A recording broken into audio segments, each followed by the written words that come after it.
Okay, we're going to make a cursive I, take 2. I was making this video earlier and I was interrupted, so you can see I've already got some work done. One of the things that I wanted to point out was that an I, lowercase I, which we'll start with, is a little bit different than the A and the D that we've done so far. The A started at the top and then went around. The D, if you remember, also started at kind of at the top. It's a midway, but then it went around, up and down. But an I starts on the bottom line and it swoops up and then goes back down. And after you do that, you go back and dot it. So it starts on the bottom, swoops up to the middle line, goes back down, and then you get your nice hook and dot your I.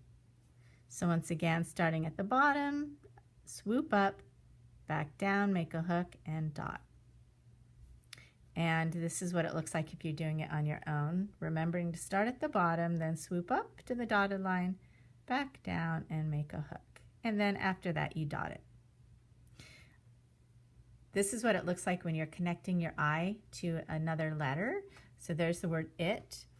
Let's see what else. What's another word that I would maybe start with an I?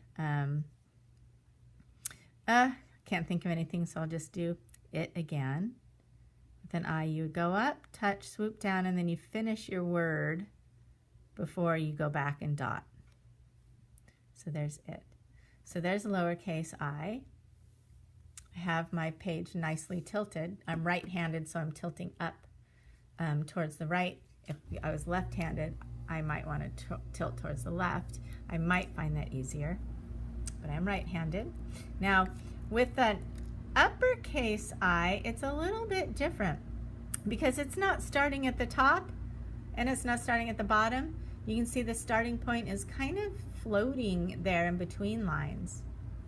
Also, we are used to going in that direction when we're writing, and then all of a sudden this capital I comes along and it wants to start by taking us backwards. So that's going to take a little bit of a brain switch. It's a good thing you guys have flexible brains and growth mindset, because you're going to have to train your brain to go backwards. So you're starting in space, going backwards with a swoop, and then you can go forwards the way we're used to.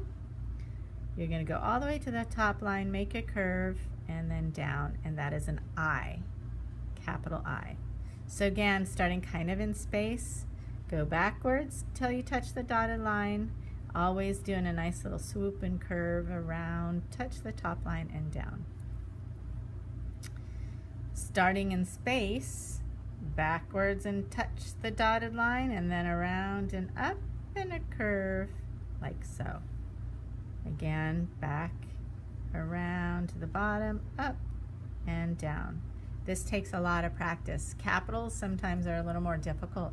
You might want to practice this a few times or more than a few times on your desk with a dry erase marker before going to paper. Inch. That is the word inch. Okay, so start with lowercase I and then go to capital I. Why don't you go ahead and give it a try?